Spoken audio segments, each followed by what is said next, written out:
Para entender melhor as decorrências da teoria das relações humanas, é preciso entender que a própria teoria das relações humanas veio para contrariar as teorias anteriores, clássica e administrativa, de Taylor e Fayol, que evidenciavam uma possível exploração do empregado em favor do empregador. E a teoria das relações humanas corrige essa desumanização no ambiente de trabalho das indústrias. O primeiro ponto importante a ressaltar é a importância da motivação humana. O trabalhador tende a render mais quando se sente motivado no ambiente de trabalho. A administração científica havia feito a proposta de conceito do homo economicus, em que o trabalhador se baseava, se motivava buscando recompensas salariais e materiais. Elton Mayo, em sua pesquisa na indústria de Hawthorne, propôs com sua equipe uma teoria diametralmente oposta à do homo economicus, colocando como princípio para a motivação do trabalhador recompensas sociais e simbólicas. Levin, em suas pesquisas sobre o comportamento social, já se referia ao importante papel da motivação. Para explicar a motivação do comportamento, elaborou a teoria do campo, que se baseia em duas suposições fundamentais. O comportamento humano é derivado da totalidade de fatos coexistentes.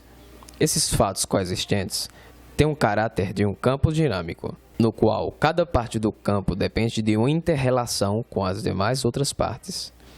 O comportamento humano não depende do passado ou do futuro, mas do campo dinâmico atual e presente.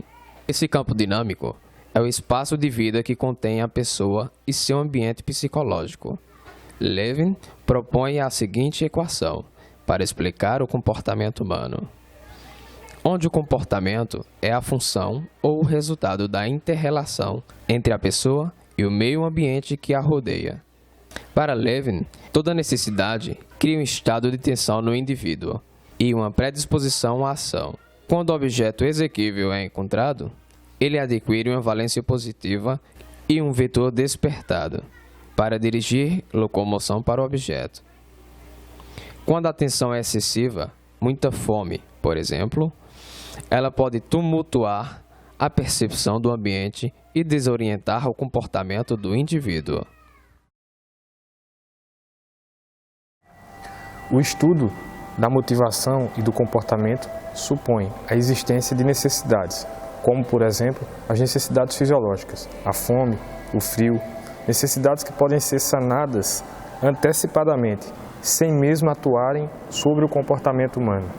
Existem também as necessidades secundárias, como, por exemplo, as necessidades psicológicas, a necessidade de segurança íntima, a necessidade de autoconfiança, de afeição, de participação.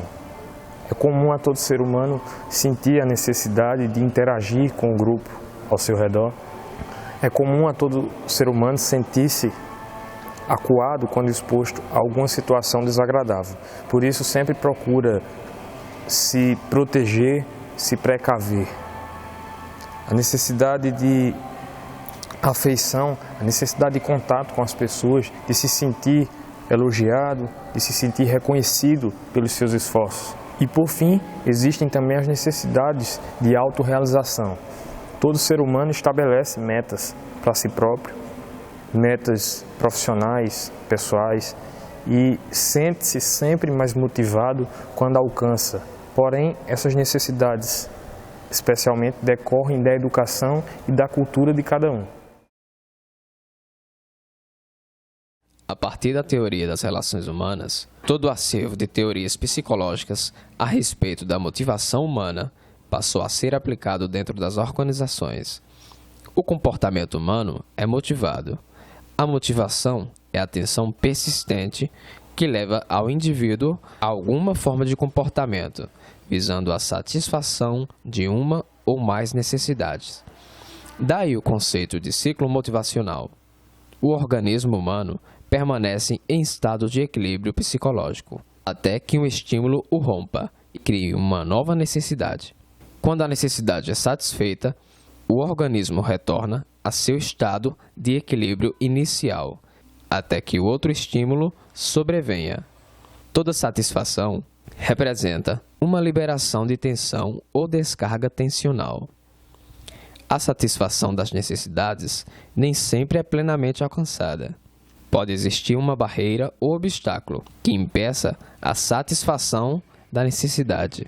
Toda vez que a satisfação é bloqueada por uma barreira, ocorre frustração.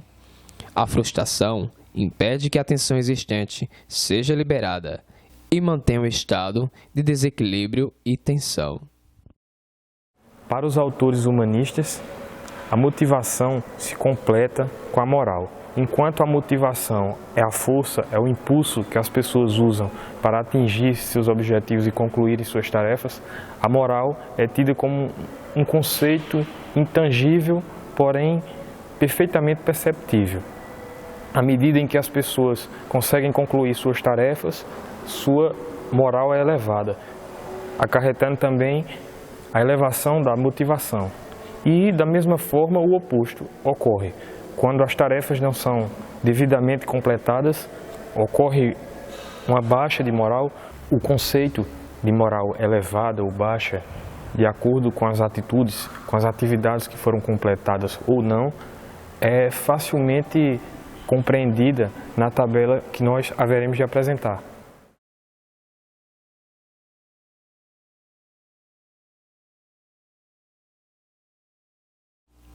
A teoria das relações humanas constatou a influência da liderança sobre o comportamento das pessoas. Enquanto a teoria clássica enfatizava a autoridade formal, considerando apenas a chefia nos níveis hierárquicos superiores sobre os níveis inferiores, nos aspectos relacionados com as atividades do cargo. A experiência de Hawthorne teve o mérito de demonstrar a existência de líderes informais que encarnavam as normas e expectativas do grupo e mantinham controle sobre o comportamento do grupo, ajudando os operários a atuarem como um grupo social coeso e integrado. A liderança é essencial em todas as funções administrativas. O administrador precisa conhecer a natureza humana e ter o dom, ter a capacidade de saber conduzir as pessoas.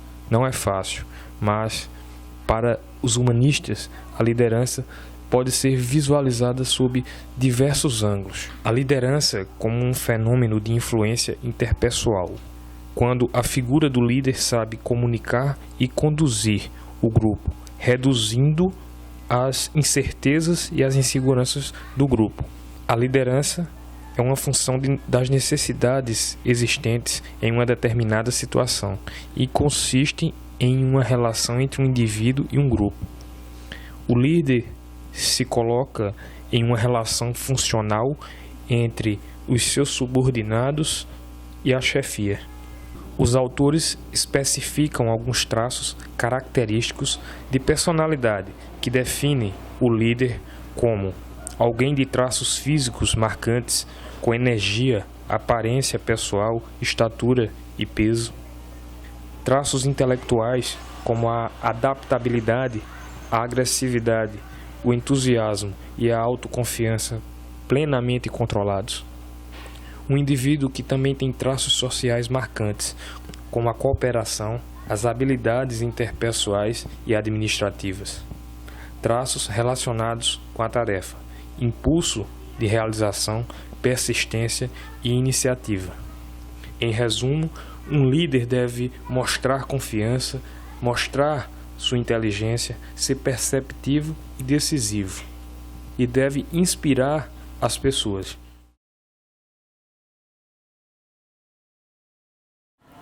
O outro lado do problema das relações industriais é a concepção ingênua e romântica do operário, criado por essa mesma teoria.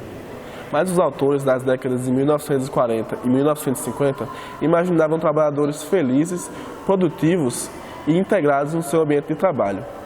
No entanto, essa imagem de trabalhador feliz e produtivo nem sempre foi confirmada pelas pesquisas posteriores, pois descobriram trabalhadores felizes, mas improdutivos, assim como trabalhadores infelizes e produtivos, excluindo uma correlação existente entre satisfação e eficiência. Os autores da relação humana, pelo menos o grupo de Elton Maio, restringiram-se apenas à empresa, assim como na administração científica, deixando de lado outras organizações, o que reduz bastante o campo de aplicação da pesquisa. Organizações como escola, hotéis, bancos daquela época não foram aprofundadamente pesquisados.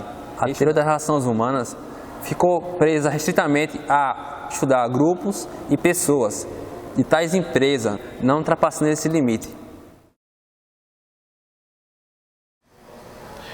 Enquanto a teoria clássica se restringia à organização formal e revelava escassez de variáveis, a teoria das relações humanas também se mostrava parcialista, sofrendo das mesmas escassezes variáveis e enfatizando aspectos informais da organização, trazendo aspectos formais para um plano inferior. Mesmo abordando os fatores humanos, que foi onde a teoria mais se concentrou, as conclusões de Maio não vão ao fundo do problema. Para Mota, ela se expõe a 3 críticas.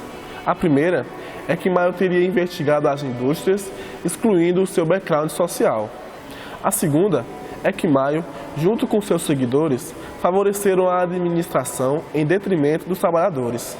E a terceira é que no campo do método científico, Maio ignora e adota uma atitude que exalta o empirismo, a observação e a descoberta de dados.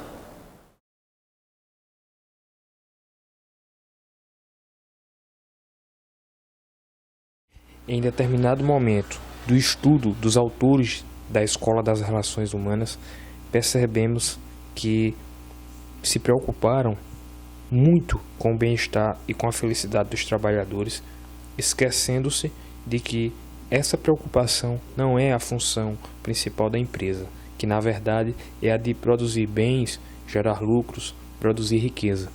Essa supervalorização da felicidade dos trabalhadores também gerou críticas, pelo fato de desenvolver uma sutil estratégia manipulativa de enganar os operários e fazê-los trabalhar mais e exigir menos. Essa estratégia manipulativa visava modificar o comportamento do empregado a favor dos objetivos da administração da empresa. A crítica maior é que o objetivo da teoria das relações humanas não era o de eliminar a degradação do trabalho humano, mas antes superar os problemas decorrentes da resistência oposta pelos trabalhadores.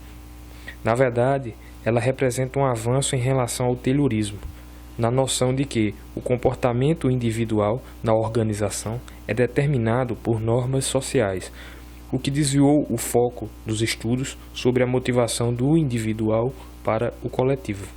Contudo, as organizações continuavam a ser percebidas como sistemas fechados, imunes às influências externas do ambiente. Acreditava-se que as conclusões obtidas em uma empresa seriam generalizáveis para qualquer outra organização. Conclui-se que, ao final dos anos 50, a teoria entrou em declínio, passando a ser intensamente criticada a tal ponto que suas concepções passaram a ser profundamente revistas e alteradas. Mas, apesar das críticas, não resta dúvida de que a Escola das Relações Humanas abriu novos horizontes à teoria administrativa, em 2 orientações bem definidas. A primeira orientação é a chamada equação humana, onde o sucesso das organizações depende diretamente das pessoas.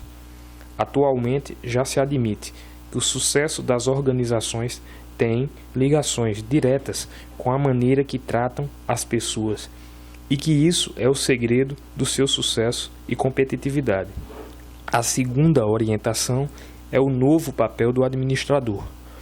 O administrador deve ser polivalente e saber comunicar, liderar, motivar e conduzir as pessoas. Sai a figura autocrática e impositiva e aparece a figura mais carismática com as habilidades que já citamos bem desenvolvidas. O administrador precisa ser um verdadeiro líder.